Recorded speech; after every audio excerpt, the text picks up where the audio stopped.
కేంద్ర బడ్జెట్ కు వ్యతిరేకంగా, కార్పొరేట్ అనుకూల కేంద్ర బడ్జెట్ కు వ్యతిరేకంగా అమలు చేయాలి రాష్ట్ర విభజన హామీలను, అమలు చేయాలి రాష్ట్ర విభజన హామీలను. పోరాడదాం కార్పొరేట్ అనుకూల కేంద్ర బడ్జెట్ కు వ్యతిరేకంగా, పోరాడదాం కార్పొరేట్ అనుకూల కేంద్ర బడ్జెట్ కు వ్యతిరేకంగా. మిత్రులారా, నాకంటే ముందు చాలా విషయాలు మాట్లాడారు. ఒకటి రెండు విషయాలు రైతాంగానికి సంబంధించినటువంటి అంశాలు చెప్తాను. వాటిని కూడా చాలా విషయాలు చెప్పారు. నరేంద్ర మోడీ ప్రభుత్వం మూడోసారి అధికారాన్ని చేపట్టిన తర్వాత రైతాంగానికి, వ్యవసాయ రంగానికి ఏమైనా వరాలు వస్తాయేమని చెప్పి దేశవ్యాప్తంగా ఉన్నటువంటి రైతాంగం ఎదురు చూశారు. ఎందుకని అంటే మూడోసారి ఎన్నికలు జరిగేటప్పుడు 5 రాష్ట్రాలలో రాజస్థాన్, హర్యానా, పంజాబ్, ఉత్తరప్రదేశ్, మహారాష్ట్ర ఈ ప్రాంతాలలో రైతాంగ ఉద్యమం పెద్ద ఎత్తున జరిగింది. ఎక్కడైతే రైతాంగ ఉద్యమం వెల్లువలాగా ఉవ్వెత్తున జరిగిందో ఆ ప్రాంతాలలో బీజేపీకి పార్లమెంట్ ఎన్నికల్లో ఘోరమైనటువంటి పరాభవం జరిగింది. ఈ గుణపాఠంతోనైనా వాళ్ళు తీసుకొచ్చినటువంటి 3 వ్యవసాయ చట్టాలు ఏవైతే ఉన్నాయో వాటిలో మార్పు, అదే రకంగా బడ్జెట్ లో ఏమైనా రైతాంగానికి ఉపయోగపడేటువంటి అంశాలు వస్తాయేమని చెప్పి భావించినాం. కానీ ఇంత ఘోరమైనటువంటి పరాభవం రైతాంగ ఉద్యమం జరిగిన చోట్ల అనుభవించిన వాళ్ళ విధానాల్లో మాత్రం మార్పు రాలేదు. కార్పొరేట్లకు అనుకూలంగా వ్యవసాయ రంగాన్ని కంప్లీట్ గా వాళ్ళ చేతుల్లోకి వెళ్లే దానికోసం, పంపించే దానికోసమే ఈ బడ్జెట్ లో కూడా ప్రతిపాదన చేశారు. అందులో మొదటిది ఎరువులకు ఇస్తున్నటువంటి సబ్సిడీలో కోత పెట్టారు. వ్యవసాయ రంగానికి కేటాయింపులు ఈ దేశంలో ఈ రోజుకి 52 మంది, 152 మందికి ఉపాధిని చూపిస్తున్నటువంటి రంగం వ్యవసాయ రంగం. కరోనా తర్వాత రివర్స్ వలసలు జరిగినాయి. మనం చెప్పినటువంటిది కాదు. ప్రభుత్వ లెక్కలే 6 కోట్ల మందికి పైగా గ్రామీణ ప్రాంతాలకు వలస వెళ్లారు, వ్యవసాయ రంగంలో స్థిరపడ్డారు. ఇంత మందికి ఉపాధిని చూపిస్తున్నటువంటి వ్యవసాయ రంగానికి కూడా కోత పెట్టింది నరేంద్ర మోడీ ప్రభుత్వం. రెండోది, రైతుల ఆత్మహత్యల పరంపర కొనసాగుతోంది. నరేంద్ర మోడీ ప్రభుత్వం అధికారంలోకి వచ్చిన తర్వాత ఏటా 10,000 మందికి పైగా రైతుల ఆత్మహత్యలు జరుగుతున్నాయి. వాటిని ఆపడానికి ఈ దేశంలో ఉన్నటువంటి 500 రైతు సంఘాలు, సంయుక్త కిసాన్ మోర్చా అడిగినటువంటిది మొత్తం భారతదేశంలో కేవలం ఒక్క కేరళ రాష్ట్రంలో మాత్రమే రైతుల ఆత్మహత్యల్ని ఆపేదాని కోసం రుణ విమోచన చట్టం అమలవుతుంది. అలాంటి చట్టాన్ని మొత్తం భారతదేశ వ్యాప్తంగా అమలు చేసేటువంటి చర్యలు ఏమైనా చేపడతాడేమో అని చెప్పి ఎదురు చూసినాం. కానీ వాటిని ఆపడం కోసం ఏ ఒక్క ప్రతిపాదన లేదు. రైతుల రుణాల మాఫీ గురించినటువంటి ప్రతిపాదన లేదు. పైగా ఈ రోజు రైతాంగానికి ఇస్తున్నటువంటి సబ్సిడీల్లోనే కోత పెట్టినటువంటి పరిస్థితి ఉంది. అందుకనే రైతాంగం అందరూ కూడా ఈ రోజు దేశవ్యాప్తంగా సన్నద్ధమైనరు. 500 రైతు సంఘాలు ఏకతాటిపైకి వచ్చినాయి. మళ్ళీ ఢిల్లీ సరిహద్దుల్లో పోరాటం ప్రారంభమైంది. అయ్యా నరేంద్ర మోడీ, నీవు గనక ఈ బడ్జెట్ ప్రతిపాదనలలో మార్పులు తీసుకురాకపోతే ఆ రోజు 13 నెలల పాటు ఢిల్లీ సరిహద్దుల్లో మోహరించి కరోనా వచ్చినా, లాఠీ చార్జ్ చేసినా, నీటి ఫిరంగులు ప్రయోగించినా, కాల్పులు జరిపిన రైతాంగము చెక్కు చెదరకుండా నికరంగా నిలబడి పోరాటం చేసి నీవు ఏ పార్లమెంటులోనైతే 3 చట్టాలను తీసుకొచ్చినవో అదే పార్లమెంటులో రైతాంగానికి క్షమాపణ చెప్పి 3 వ్యవసాయ చట్టాలను వెనక్కి తీసుకునే విధంగా పోరాటం చేసిండ్రో ఈ రోజు నీ బడ్జెట్ లో కూడా ప్రతిపాదనలు ఏవైతే పెట్టినవో వాటిని వెనక్కి తీసుకునేదాకా పోరాటాన్ని కొనసాగిస్తామనేటువంటిది ఈ సందర్భంగా హెచ్చరిక చేస్తా ఉన్నాం. అంతేకాదు, మీరు ఇచ్చినటువంటి ఏ ఒక్క హామీ కూడా కనీస మద్దతు ధర చట్టానికి నీవు మొదటిసారి ఎన్నికల్లో ప్రచారంలో చెప్పినావు. స్వామినాథన్ కమిటీ సిఫార్సుల ప్రకారం రైతులు పెట్టిన పెట్టుబడికి 50% కలిపి మద్దతు ధర ఉండేటట్లు చట్టం చేస్తామని అది చేయలేదు. చేయకపోగా ఈ రోజు నిర్ణయించినటువంటి మద్దతు ధరలకే పంటలు కొనుగోలు చేయకపోతే ధరల స్థిరీకరణ నిధి ఉంటది, ఆ నిధిలో కూడా కోత పెట్టినాం.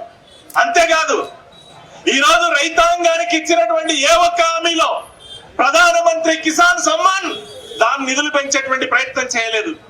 ఈ రోజు ప్రధానమంత్రి ఫసల్ బీమా యోజన పంటల బీమా పథకం ఉంది, ఆ బీమా పథకం ఈ రోజు కార్పొరేట్ కంపెనీలకు ఉపయోగపడుతోంది, రైతాంగానికి ఉపయోగపడడం లేదు. వేల కోట్ల రూపాయల కంపెనీలకు పోతున్నాయి. అందుకనే ఆ పథకాన్ని మార్చమని ఈ రోజు దేశవ్యాప్తంగా ఉన్న రైతాంగం అడుగుతున్నారు. దాని గురించినటువంటి ప్రస్తావన లేదు. అందుకనే ఈ రోజు బడా కార్పొరేట్లకు వ్యవసాయ రంగాన్ని ఇప్పుడు విత్తన రంగంలో పరిశోధన ఎవరికి ఇస్తున్నావు? బడా కార్పొరేట్లకు ఇస్తున్నావు. డబ్బులేమో ప్రభుత్వ రంగం, పరిశోధనలేమో ప్రైవేట్ వాళ్ళు చేసుకునే దానికోసం ఇస్తున్నావు. ఈ దేశంలో వ్యవసాయ విశ్వవిద్యాలయాలు ఉన్నాయి, వ్యవసాయ శాస్త్రవేత్తలు ఉన్నారు, ప్రభుత్వ రంగంలో భూములున్నాయి. అయినా గాని విత్తన పరిశోధన రంగం అంతా కూడా బడా కార్పొరేట్లకు కట్టబెట్టేటువంటి ప్రయత్నం ఈ రోజు చేస్తా ఉన్నారు. అందుకనే ఇది వ్యవసాయ రంగాన్ని, రైతాంగాన్ని, ఈ రైతుల ఆత్మహత్యల పరంపరని ఆపేటువంటి ఏ ఒక్క ప్రయత్నం కూడా బడ్జెట్ లో లేదు. అందుకనే దీన్ని మార్చమని చెప్పి మనం డిమాండ్ చేస్తా ఉన్నాం. అంతేకాదు ఈ రోజు మన వాళ్ళందరూ చెప్పారు మధ్య తరగతి ఉద్యోగులకు మినహాయింపులు ఇస్తున్నామని చెప్తున్నారు. నేను అడుగుతున్నా, ఇక్కడ ఉన్నటువంటి ఇద్దరు కేంద్ర మంత్రులు కూడా మాట్లాడుతున్నారు, ప్రెస్ మీట్ పెట్టి మాట్లాడుతున్నారు. మధ్య తరగతి ఉద్యోగులకు రాయితీలు ఇచ్చింది కేంద్ర ప్రభుత్వం అని చెప్తున్నారు, ట్యాక్స్ లో మినహాయింపులు ఇచ్చిందని చెప్తున్నారు. అయ్యా మేము అడుగుతున్నాం, ఈ రోజు మధ్య తరగతి ఉద్యోగులకు ఇస్తున్నటువంటి ట్యాక్స్ లో వాళ్ళ మీద వేస్తున్నటువంటి ట్యాక్స్ 30% ఏమైనా 1% తగ్గించినవా? ఇద్దరు కేంద్ర మంత్రులను అడుగుతున్నాం, 8 మంది పార్లమెంటు సభ్యులు ఉన్నారు అడుగుతున్నాం. మధ్య తరగతి ఉద్యోగులకు 30% ట్యాక్స్ వసూలు చేస్తున్నావు, అదే బడా కార్పొరేట్లకు 22% ట్యాక్స్ వసూలు చేస్తున్నావు. కొత్తగా పెట్టేటువంటి కంపెనీలు అయితే 15% ట్యాక్స్ వసూలు చేస్తున్నావు. అయ్యా మధ్య తరగతి ఉద్యోగులు రోజు కష్టపడితే నెల తిరిగేదానికి జీతం వస్తే ఆ వచ్చినటువంటి జీతంలో 30% కట్ అవుతుంది. దాన్ని ఏమైనా 1% ఏమైనా తగ్గించినవా? కానీ ఇక్కడి నుంచి ఎన్నికైనటువంటి కేంద్ర మంత్రులు దుష్ప్రచారం చేస్తున్నారు, కోరంతా చేసి కొండంతా చెప్పుకునేటువంటి ప్రయత్నం చేస్తున్నారు. ఇది మధ్య తరగతి ఉద్యోగులందరినీ మభ్యపెట్టేటువంటి ప్రయత్నమే తప్ప మరొకటి కాదు అనేటువంటిది ఈ సందర్భంగా నేను గుర్తు చేస్తా ఉన్నాను. అంతేకాదు ఈరోజు తెలంగాణ రాష్ట్రానికి ఇచ్చినటువంటి విభజన హామీలలో ఇండియన్ ఇన్స్టిట్యూట్ ఆఫ్ మేనేజ్మెంట్ ఈరోజు హైదరాబాద్ నగరం అంతర్జాతీయ నగరంగా అభివృద్ధి చెందుతా ఉంది. ఇక్కడ ఒక మేనేజ్మెంట్ కాలేజీ కేంద్ర ప్రభుత్వం నుంచి ఏమంటే హామీ ఇచ్చారు, ఇప్పుడు దాకా రాలేదు. హై స్పీడ్ రైల్వే లైన్ కావాలని అడుగుతున్నాం, దాని గురించినటువంటి ప్రస్తావన లేదు. ఆదిలాబాద్ లో సిమెంట్ పరిశ్రమ గురించి అడుగుతున్నాం, దాని గురించినటువంటి ప్రస్తావన కేంద్ర ప్రభుత్వం నుంచి లేదు. పైగా ఇక్కడ నుంచి కేంద్ర మంత్రులు ఉన్నారు, బ్రహ్మాండంగా చేసినామని చెప్తున్నారు. కానీ మేము అడుగుతున్నాం, విభజన హామీలలో ఏ ఒక్క హామీ మన వాళ్ళు మిగిలిన వాటిని చెప్పారు, ఏ ఒక్క హామీని కూడా అమలు చేసేటువంటి ప్రయత్నం చేయడం లేదు. అందుకనే విభజన హామీలు తెలంగాణ రాష్ట్రానికి ఇచ్చినటువంటి వాటి మీద మన పోరాటం కొనసాగాలి. అంతేకాదు రాష్ట్రాల నుంచి ట్యాక్స్ పోతా ఉంది. జిఎస్టీ అంతా మన హోటల్లో టీ తాగినా, బట్టలు కొనుక్కున్నా, సరుకులు కొనుక్కున్నా జిఎస్టీ అంతా కేంద్రానికి పోతుంది. కేవలం 3 మాత్రమే రాష్ట్రాల పరిధిలో ఉన్నాయి. 1 లిక్కర్ మీద, 2 మైనింగ్ మీద, 3వది పెట్రోల్ డీజిల్ మీద మాత్రమే రాష్ట్ర ప్రభుత్వానికి ట్యాక్స్ వస్తుంది. మిగిలినవన్నీ కేంద్రానికి పోతుంది. కేంద్ర ప్రభుత్వం తిరిగి ఎంత ఇస్తుంది రాష్ట్రాలకు? 37% మాత్రమే వస్తుంది. రాష్ట్రాల హక్కులు కూడా హరించబడుతున్నాయి. తెలంగాణ రాష్ట్రం నుంచి 2 కేంద్ర మంత్రులు, 8 మంది పార్లమెంటు సభ్యులు ఇక్కడ మన రాష్ట్రాల హక్కులన్నీ పోతుంటే ఏం చేస్తున్నారని మనం అడుగుతా ఉన్నాం. మీకు బాధ్యత లేదా? మన రాష్ట్రానికి రావాల్సినటువంటి ఏ ఒక్క హక్కు, ఏ ఒక్క వాటా మనకు రావడం లేదు. దాన్ని ఆపాల్సినటువంటి బాధ్యత, ఇక్కడ మీకు ఓట్లేసి ఎన్నుకున్నటువంటి ప్రజలు బాధపడుతుంటే, ఇబ్బంది పడుతుంటే దాన్ని ఆపాల్సినటువంటి బాధ్యత మీకు లేదా అని చెప్పి మనం అడుగుతా ఉన్నాం. అందుకనే ముమ్మాటికి కేంద్ర బడ్జెట్ ప్రజలకు వ్యతిరేకమైనటువంటిది, రైతాంగానికి, వ్యవసాయ కూలీలకు, కార్మిక వర్గానికి, ప్రజలందరికీ వ్యతిరేకమైనటువంటిది.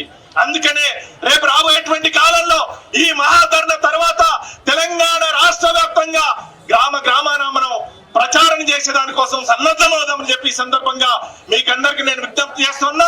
చివరిగా ఒక్క మాట, తెలంగాణ రాష్ట్ర ప్రభుత్వం చాలా హామీలు ఇచ్చింది. రేపు రాబోయేటువంటి బడ్జెట్ లో అవన్నీ అమలు చేయాలి. రైతాంగానికి రుణమాఫీకి సంబంధించి 31,000 కోట్ల రూపాయలని చెప్పి బడ్జెట్ లో ప్రతిపాదన పెట్టారు. ఇప్పటిదాకా 21,000 కోట్లు మాత్రమే విడుదల చేశారు. ఇంకా మీరు కేబినెట్ ఆమోదించినటువంటి 10,000 కోట్ల రూపాయలు రైతాంగం ఖాతాలో జమ కాలేదు. మొన్నటి నుంచి రైతు భరోసా వేస్తున్నారు. రైతు భరోసాలో కూడా అనేక కొర్రీలు పెట్టేటువంటి ప్రయత్నం చేస్తున్నారు.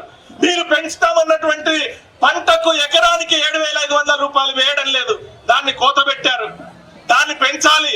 అదే రకంగా సాగులో ఉన్నటువంటి ప్రతి ఎకరాకు రైతు భరోసా ఇవ్వాలనేటువంటిది ఈ సందర్భంగా మనం డిమాండ్ చేస్తున్నాం. అంతేకాదు 6 పంటలకు బోనస్ అన్నారు.